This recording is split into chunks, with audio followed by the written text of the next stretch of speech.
शफीक जी, नमस्ते अजीज जी। हाँ, नमस्ते। दोस्तों, आज हमारे साथ में जी और उनके पापा अजीज उर रहमान जी जुड़े हैं। शफीक जी जो है कोलकाता के रहने वाले हैं, एम आई राइट? नहीं, मालदा मालदा। मालदा। मालदा फिर। तो सर, आप अपने हम्म। बारे में बताइए, कहाँ के रहने वाले हैं, कहाँ तक आपने पढ़ाई करी है और क्या काम करते हैं आप? हमने हमने आ, हम मालदा, बंगाल का मालदा डिस्ट्रिक्ट में कालीचक में रहता है। ठीक है। ओ, हम ग्रेजुएशन किए हैं। ओके। अभी हम और पार्ट टाइम जॉब कर रहे हैं। आप पार्ट टाइम जॉब करते हैं, आपके फादर क्या करते हैं? अभी रिटायर हो गया है, 10 साल हो गया है। और उनका उम्र 11 साल कितना हो है? गया है। और लगभग 72, 12 साल हो गया रिटायर।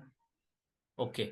और दोस्तों, ये बड़ा ही इंटरेस्टिंग केस था जो मैंने हैंडल किया।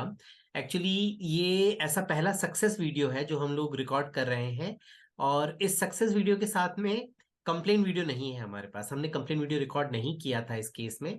इनफैक्ट काफी टाइम से शफीक जी मेरे कांटेक्ट में थे, मेरे टच में थे, और मुझसे बार बार रिक्वेस्ट कर रहे थे उनका केस लेने के लिए। सो आई थिंक करीब करीब 6-7 महीने हो गए हमें बातचीत करते हुए कि आपका हाँ, केस हाँ, ले। हाँ, 7-8 महीने, 7 महीने, 7-8 महीने हो गया है। 7-8 महीने हो गए, तो मैंने कई बार केस लेने का सोचा, फिर मुझे केस समझ में नहीं आता था क्योंकि इनके पास डॉक्यूमेंट्स नहीं थे। सो केस मुझे समझ में आता नहीं था, मुझे नहीं समझ में आता था कि ये क्या कहना चाह रहे हैं। अच्छा, इस तरह का केस नॉर्मली हमारे पास अभी तक आया नहीं है। हमने भी सोचा नहीं था कि क्या कुछ हो सकता है इस केस में, नहीं हो सकता है। सो मेरा एक मन बनता था, क्योंकि जब मैं इनसे बात करता था मुझे लगता था कि शफीक जी जो है वो बात तो सही कर रहे हैं, जो उनके साथ हुआ है, या जिस कॉन्फिडेंस से बात करते थे मुझे बात तो उनकी समझ में आ रही थी। पर मुझे ये समझ में नहीं आ रहा था कि ये जो मुद्दा है इसको हम लोग कंपनी के सामने कैसे रखेंगे, ना इसको प्रेजेंट कैसे करेंगे, क्योंकि हमारे पास सारे डॉक्यूमेंट, सारे नंबर्स, पॉलिसी नंबर्स वगैरह नहीं थे। सो मैं आपको समझाने की कोशिश करता हूँ डॉक्यूमेंट्स के साथ में कि हम लोगों ने धीरे धीरे, हमारे पास क्या था, हम लोगों ने धीरे धीरे कैसे आगे बढ़े, और किस तरह से इस केस में हम लोगों ने कंपनी के मैनेजमेंट टीम से बात किया, not on the complaint side. और इस केस में सॉल्व होने में जितना हेल्प कंपनी के मैनेजमेंट ने दिया है उसके लिए बहुत बहुत धन्यवाद उनका। शफीक जी, अजीज जी, आपके केस में मैं आपको बताना चाहूंगा कि यस, कंपनी के किसी एम्प्लॉय ने कुछ गलत किया आपके साथ में, पर आपका केस सॉल्यूशन होने में कंपनी के सीनियर मैनेजमेंट लेवल का काफी योगदान है। आई वुड से वो लेडी हैं आईसीआईसीआई में, ग्रीवेंस टीम में, वो वाइस प्रेसिडेंट लेवल पर है। उनका नाम आई डोंट नो, मुझे लेना चाहिए नहीं लेना चाहिए, but I feel thankful to her कि यस, उन्होंने बहुत अच्छे से हेल्प किया, और उनकी वजह से ये केस सॉल्व हो पाया, उनकी और उनकी टीम की वजह से। सो हम लोगों ने पिछले कई वीडियोस में देखा है कि लाइक उन्हीं की टीम में कुछ और बंदे थे जो कि सही को सही नहीं बोलते थे और सही को भी गलत ना बताने में लगे रहते थे। But then I am happy कि the team is on right track, और जो मैनेजमेंट है उन्होंने समझा प्रॉब्लम को और आपको सही सॉल्यूशन दिया। सो मैं दिखाता हूँ ना आपके केस में हुआ क्या था। सो बड़ा इंटरेस्टिंग केस है दोस्तों।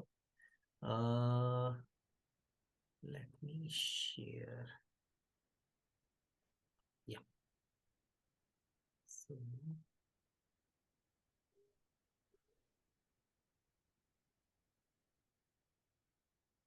ये टोटल दोस्तों 3 पॉलिसियां करी गई थी शफीक जी के फादर अजीजुर रहमान जी के नाम पर। जो पहली पॉलिसी थी उसका पैसा उन्होंने एक बार डिपॉजिट किया, मतलब like, इस पॉलिसी में उन्होंने तो टोटल 4 बार डिपॉजिट किया। बट जो एजेंट था इनके टच में, जो कंपनी का एम्प्लॉय था, वो क्या करता था, वो हर बार एक नई पॉलिसी बना रहा था। सो टोटल जो 4 प्रीमियम लिए गए उनमें से 3 प्रीमियम तो नई पॉलिसी बनाने में लगाए गए, और एक प्रीमियम जो है वो रिन्यूअल डिपॉजिट किया गया इन तीनों में से एक में। सो इस तरह से कुछ हुआ था। अच्छा, इन्होंने केवल पॉलिसी नंबर 1 करवाई थी 9823 वाली। तो इन्हें, इनके पास इनके इस पॉलिसी से रिलेटेड जो पॉलिसी डॉक्यूमेंट था वो था, और इसका पैसा उनके खाते में आ चुका था। इन्होंने 4 बार डिपॉजिट किया था, पर वो क्लाइंट ने एक बार, जो क्लाइंट कह रहा हूँ, उनका जो एजेंट था या जो सेल्स का बंदा था, उसने पॉलिसी में एक बार डिपॉजिट किया था। तो पॉलिसी फोरक्लोज होने के बाद में पॉलिसी इस तरह की थी कि 5 साल बाद उनको पैसा लेना मिलेगा। लिखे लिखना है पहले। कुछ कह रहे हैं शफीक जी आप? नहीं नहीं ठीक, नहीं ठीक है। ओके। सो ये पहला केस इनको पूरा नॉलेज था। सेकंड और थर्ड केस के कोई डॉक्यूमेंट्स हमारे पास नहीं थे, सिवाय कुछ प्रीमियम रिसीट्स के। हमारे पास पॉलिसी डॉक्यूमेंट नहीं था, तो हमें नहीं पता था कौन सा प्लान बेचा गया है, वो प्लान कैसे बना, उसके कोई डॉक्यूमेंट्स वगैरह हमारे पास नहीं थे। अच्छा, अब जब मुझे सर ने कांटेक्ट किया तो मुझे बताया सर ने कि पहले पॉलिसी का पैसा तो आ गया है, बट ये जो सेकंड और थर्ड पॉलिसी बनाई गई है जिनकी हमें जानकारी नहीं थी, तो हमें पता लगा है कि ये दो पॉलिसियां और इशू हुई हैं और इनका भी कोई इनमें कुछ पैसा जमा हुआ है जो कि हमारे खाते से ही हुआ है। बट इनका जो पे आउट आया है, पॉलिसी 2012 या 2013 में बनी थी और इन सब पॉलिसीज का 2017 में फोरक्लोज हो गई थी, 17-18 में फोरक्लोज हो गई थी और पैसा कंपनी ने जो था वो क्लाइंट के अकाउंट में डिपॉजिट करवा दिया था। सो एक का तो आ गया था, बाकी दो के नहीं आए थे। सो अब हमें समझ में नहीं आ रहा था कि हो क्या रहा है, चल क्या रहा है। सो फाइनली वी डिसाइडेड कि हम लोग कंपनी को कांटेक्ट करें, कंपनी से पूछें कि ये दो पॉलिसीज का पैसा जिसका बताया जा रहा है कि पैसा कस्टमर को लौटाया जा चुका है चेक के माध्यम से, वो एक्चुअली है कहाँ। सो पहली पॉलिसी का एनईएफटी के थ्रू अकाउंट में आ चुका था पैसा, बाकी दोनों चेक्स के थ्रू कंपनी बता रहे थे, कंपनी का ब्रांच जो एम्प्लॉयज है वो बता रहे थे कि हमने चेक के थ्रू पेमेंट कर दिया है, बट वो पैसा इनके अकाउंट में आया नहीं था। So this was the complete confusion. Aziz ji को आप देख रहे हैं, उनकी उम्र इतनी नहीं है कि वो बार बार ब्रांच के चक्कर लगा सके, सो उनके बेटे शफीक जी जाते थे। शफीक जी, आप कितनी बार गए थे ब्रांच में? 4-5 बार गए थे। ओके, और कुछ हेल्प मिल रही थी आपको वहां से? एक ही वही ये आपको एक ही रसीद दिया ना, चेक का जो जेरॉक्स कॉपी का निकाल के दिया हमको, वही दिया हाँ, है बस, इससे भी ज्यादा कुछ नहीं दिया। इसके ज्यादा कुछ नहीं दिया।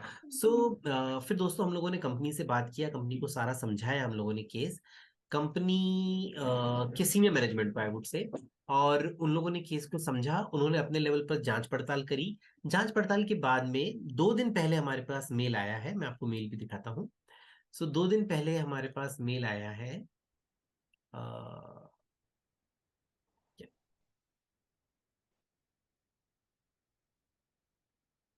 9 मार्च का मेल है।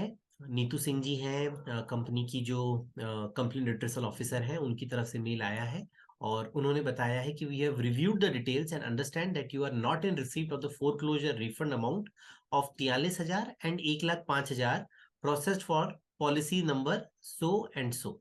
ये दो पॉलिसियों का एक पैसा तो मैंने बता दिया कि एक का तो पैसा आ चुका था, बाकी दो का पैसा नहीं आया था। सो उनमें इतना इतना पैसा बकाया था।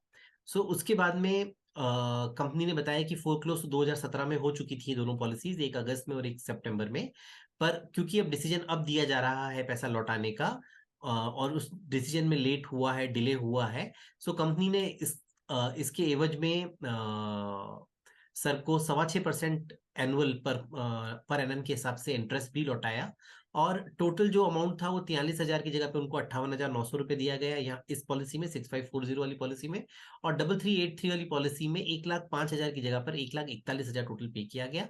करीब करीब 2 लाख रुपए अब क्लाइंट मतलब जो शफीक जी हैं, शफीक जी के फादर अजीज जी, उनके खाते में आएंगे।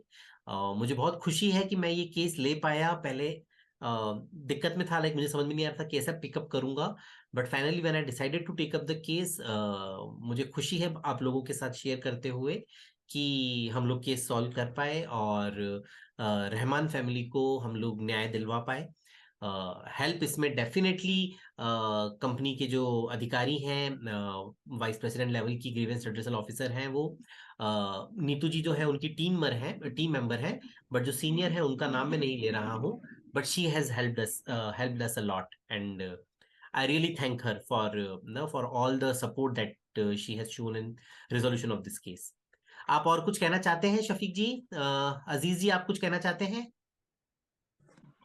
बहुत खुश है, बहुत खुश है, बहुत खुश है। बहुत खुश है, जो ओके बहुत खुश है। ना, परफेक्ट सर। आपको पता है ना, लाइक उनको पता है पूरी बात कि उनको 2 लाख रुपए मिल रहा है, आपने सब बताया है उनको? बताया, वो बताया है। ओके, तो जब उन्हें पता लगा कि जब उन्हें पता लगा, हाँ हाँ, बताया उसको। ओके, तो जब सर को पता लगा कि उनको 2 लाख रुपए मिल रहा है तो उनका पहला रिएक्शन क्या था? और बहुत खुशी हुआ है, ओके, बहुत खुशी हुआ है। ओके, और आपको लगता था कि पैसा मिल पाएगा वापस से आपको? हम आपके ऊपर भरोसा था। हम तो बार बार इसीलिए बोले आप कोशिश कीजिए, आप कोशिश कीजिए, आप ही कर सकते हैं। हाँ, नहीं, थैंक यू, आपने भरोसा बनाए रखा उसके लिए थैंक यू। क्योंकि अगर आप मुझे ना दिस थिंग प्रेशराइज नहीं करते या आप मेरे पीछे नहीं पड़ते, तो शायद मैं ये केस छोड़ चुका था, मैं ये केस को पिक नहीं करता। आपका परसिवरेंस था, आप बार बार थोड़े थोड़े टाइम में मुझे कॉल करते रहते थे, तो मुझे भी लगा कि ठीक है, ट्राई करने में कोई बुराई नहीं है, कोशिश किया और हम लोग सफल हुए। थैंक यू मुझ पे भरोसा रखने के लिए। Thank you. Thank you sir. Thank you. एक सेकंड बस रुकिएगा। सो दोस्तों प्लीज जो है आप वीडियो को लाइक कीजिए, ज्यादा से ज्यादा लोगों तक शेयर कीजिए, और रहमान साहब की खुशियों में शामिल होइए। Thank you. Thank you Shafiq ji, thank you Aziz ji. Thank you. Okay.